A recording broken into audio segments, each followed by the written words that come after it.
Magandang umaga sa inyo mga idol. Ito po yung lulutuin ni Kuya Lars ngayon. Maggugulay na naman tayo mga idol. May repolyo tayo, beans, tsaka itong broccoli guys. And then ayan, nagpapainit tayo no. Nagigisa na po kasi tayo mga idol. Then ito po yung ating ibang sahog guys. Meron tayong tayo ng chicken, tsaka yung chicken mismo guys. Ito yung ating panggisa. So, tara guys, samahan niyo si Kuya Lars hanggang sa maluto ito. Ayan guys, mainit na yung ating mantika, no? Magigisa na po tayo. Magigisa po natin yung ating chicken guys. Unahin na natin ito sibuyas, siyempre. Enjoy lang po tayo sa panonood mga idol. At muli po, ingat-ingat po tayo. Sana tayo patungo ngayong umaga nito, no? Mga papasok sa trabaho. Mag-drive, ingat po tayo mga idol. Kasya.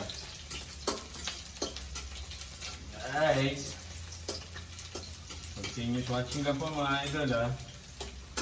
Then, siyempre mainit na po talaga yung ating mantika, no? Mabilis mag-brownish yung ating bawang sibuyas. Lagyan na natin itong ating chicken guys. Ang maghapon ng ulam na to mga idol, ano?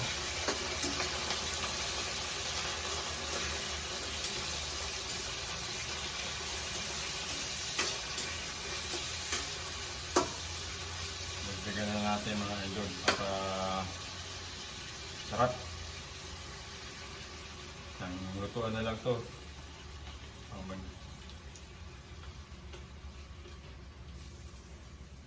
Siyempre, lakasan natin yung apoy para bilis-bilis guys. Ayan. Siyempre guys, ihuli natin itong atay, ano? Hindi masarap ito yung masyadong lutong-luto, ano? Saka isa pa, madali lang naman maluto yan guys. And then, takpan muna natin mga idol.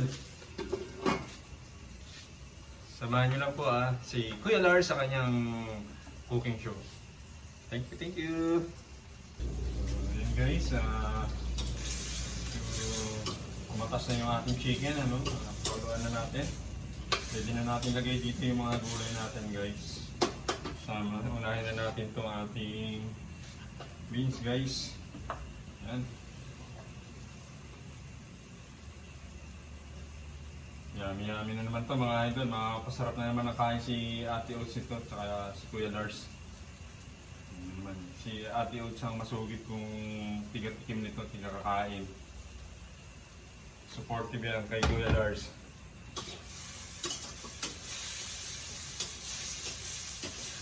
Wala naman kasing iba guys na mga susupport. Joke lang po.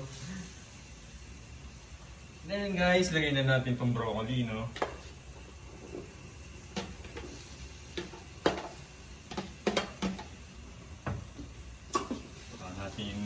Mekos yun. May nanghingi pa. Nalaglag pa yung isa.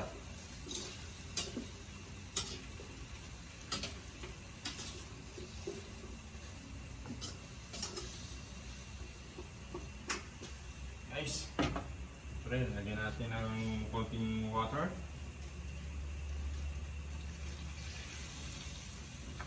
Muli po, tatakpan po natin muli guys, ano? Maya lang po. Lalagyan naman natin itong ating repolyo. And then, itong atay. So, ayan guys. Ito na guys, lalagyan na natin yung ating repolyo, no? Kasi yun naman masarap po yung lutong-luto doon sa gulay, no? Masarap yung medyo malutong-lutong. Ayan, lalagyan na po natin, ano? Then, sama na natin red pepper guys. Ayan.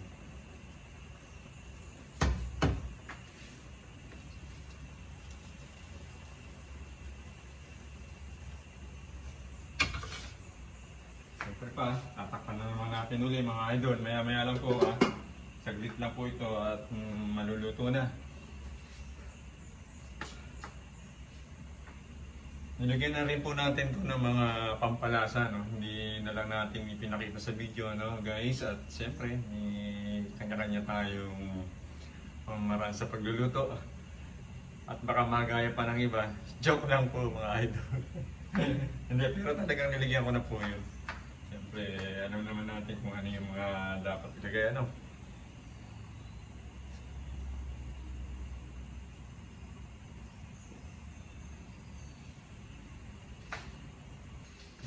Ulit guys, magbabalik si Kuya Lars, ilalagyan na po natin itong ating atay guys.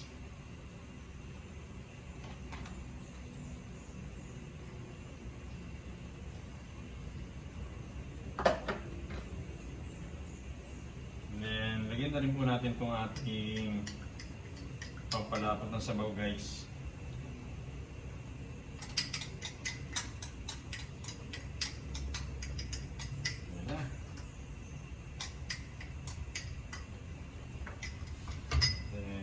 Haluin lang natin ng konti guys para mag-mix talaga dun yung ating pampalapot.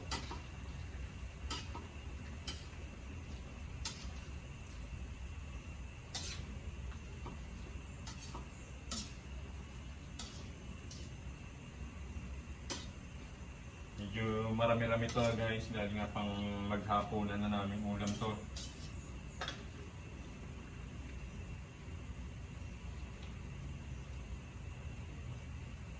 Init-init na lang po siya pagka yung tayo kakain na, no?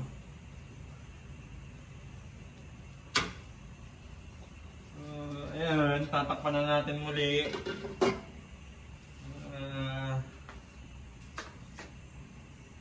10 minutes, pwede na po yan, ano, mga idol. Finally guys, luto na yung ating gulay guys. Ready to eat na naman po tayo. Sana yun yung maibigan kong ating nilutong ngayong umaga, no?